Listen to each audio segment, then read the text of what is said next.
For who does the church bell toll? For whom does the church bell toll? I'm Jeffrey Daugherty, the Christian Whistleblower, and I've got another exciting and I think very interesting study for you today.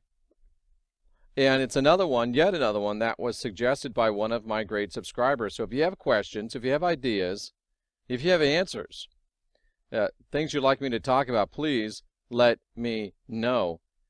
Because we're going to talk today about the idea of church bells. And somebody said, church bells? What? Why in the world would you care about church bells? Well, that's why I'm the Christian Whistleblower, and that's why you are here. It's a fascinating study when you look into the world of church bells, and it dovetails with a lot of the things that we've been talking about lately. I think you'll be very surprised and interested to hear.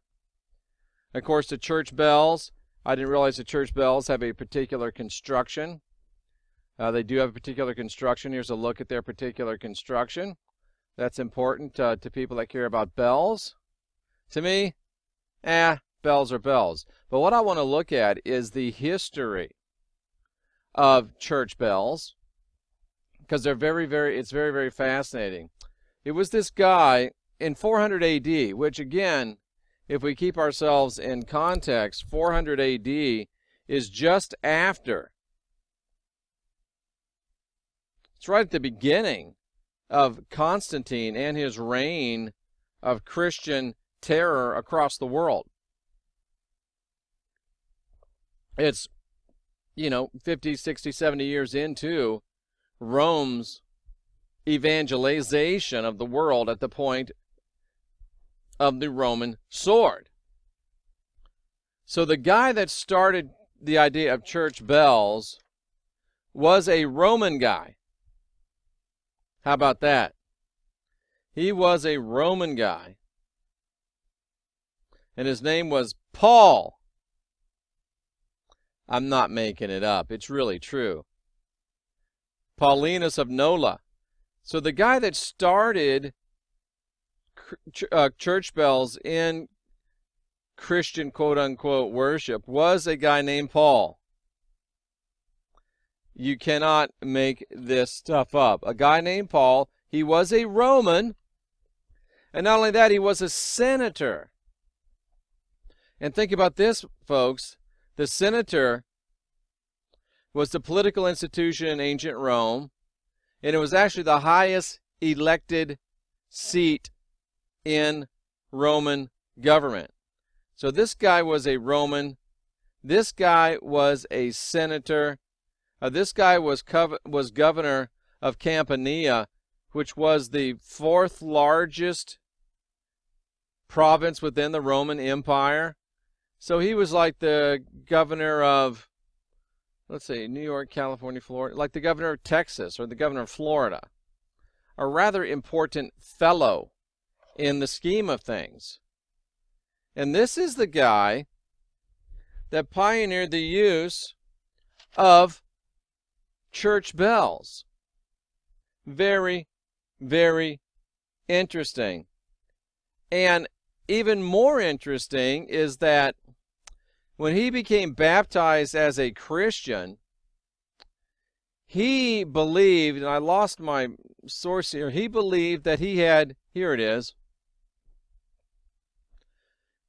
he had a great devotion to Saint Felix of Nola. And he had been made, by the way, Paul the Roman. That's him right there. He'd been made the governor or the bishop of Nola. But so great was his devotion to Saint Felix that he considered him his advocate with God, and Saint Felix was his spirit guide. Saint Felix was his spirit guide.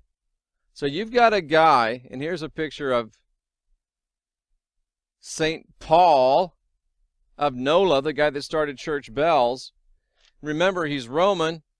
His name is Paul. He had a spirit guide. Very, very interesting. So what are church bells used for typically? Well, most of the time you read about this and it talks about, oh, they're used as, a call to worship, very, very benign, no big deal, nothing to see here, move right along. But when you start to actually get into it deeper, in Christianity, the ringing of bells is traditionally believed to drive out demons and other unclean spirits, and most church bells have inscriptions on them relating to the purpose of the bells. The sound of this bell vanquishes tempests, repels demons, and summons men. That is from Bernard I. Cohen's Benjamin Franklin's Science. The practice of ringing church bells to dissipate lightning storms. Typical inscriptions on church bells are to ward off lightning and malignant demons. And then, of course, at the sounds of these bells will vanquish demons and call men.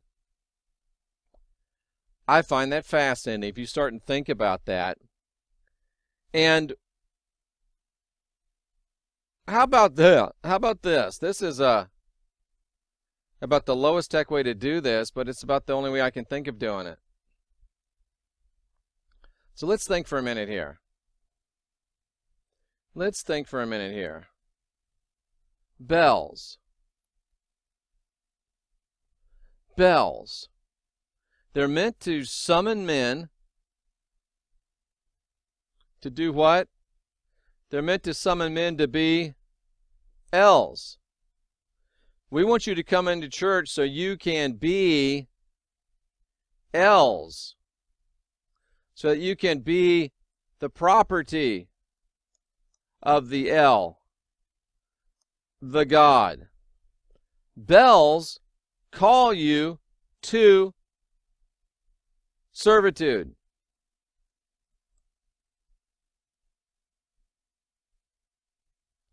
And also, what do bells call you to? Bells call you to dinner, don't they? Come and get it! Bells call you to dinner.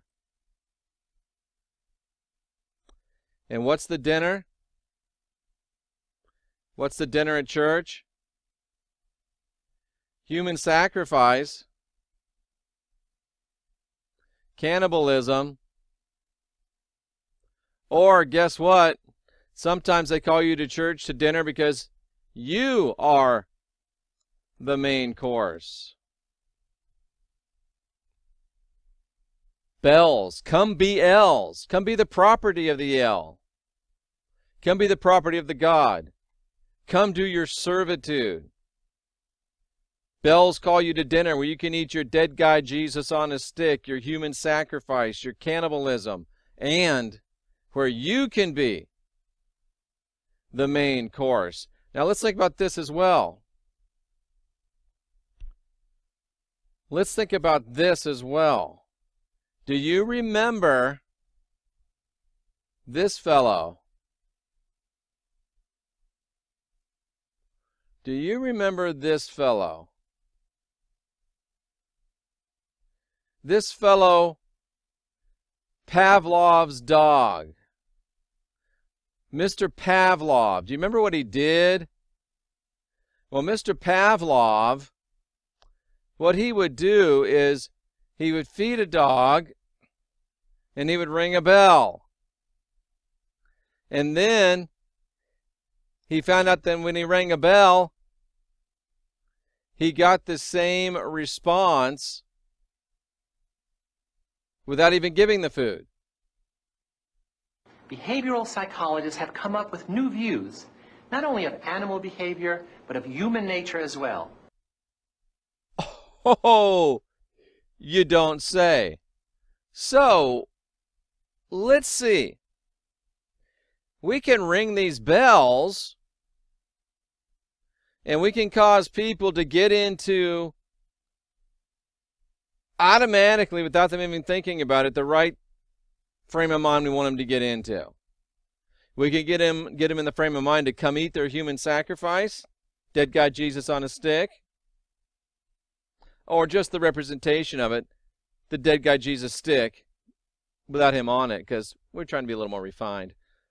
We can get them to come and be ready to partake. We can get them to come and be ready to be partaken of energetically.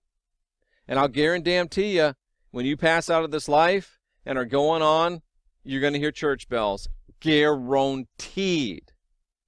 I need to write that down. Church bells and after-death experience, near-death experiences. I bet they're there. That's fascinating. But think of this too. Consider, I mean, not so much anymore, but back in the day, you're hanging out doing what you do. Maybe you're enjoying some intimate time with your significant other, and all of a sudden the church bells ring. You know you're supposed to go, but you're like, yeah, I'm not going. We're having a good time. But the more they ring, the more the guilt comes up. Oh, I got to go. The more the Pavlovian response comes up. Oh, I got to go. The more you start salivating to go get some dead guy Jesus on the stick, the more they start pulling you in because they want to feast on you. BLs. Oh, yeah. There's more. The actual beginning of bells for use in worship goes back to Egypt. It goes back to Egypt, and it's surrounded by the high priest of Osiris, or Osiris. And I want you to Google Osiris, and I want you to Google Jesus. And I want you to see the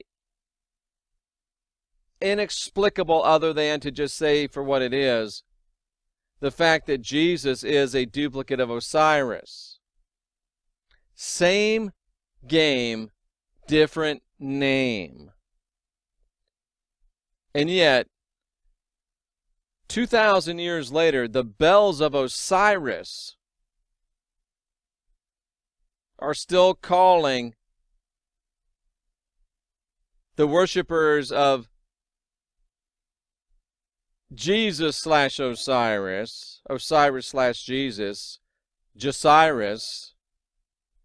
2,000 years later, the bells of Osiris are still calling his worshipers. The entertainment you demand, an unbeatable introductory price. Where'd that come from? Get it all with Fios TV, Internet, and Voice by Frontier. Experience blazing fast speeds as fast as 50 megabits per second. Plus, get access to over 100. Isn't that something? Right at the worst possible moment. It's like a church bell interrupting your intimacy. From Egypt, priest of Osiris, who Jesus is merely a copy of,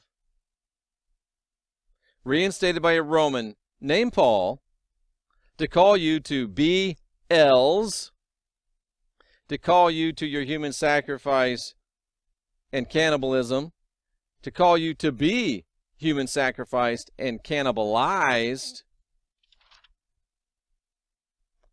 all from a guy who was the governor of the fourth largest state in Rome, held the highest elective office in Rome, and followed a spirit guide named Felix of Nola.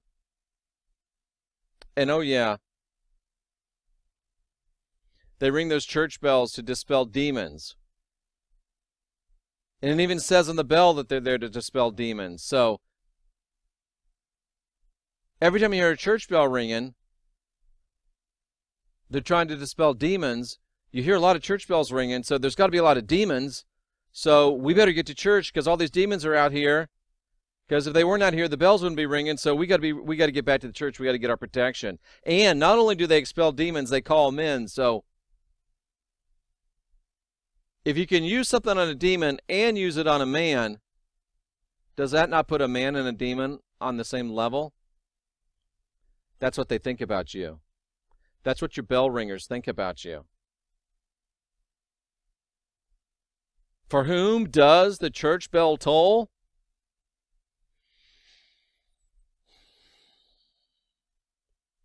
I think you know the answer to that. I'm Jeffrey Daugherty, the Christian whistleblower. Unindoctrinate yourself. Unwind your mind.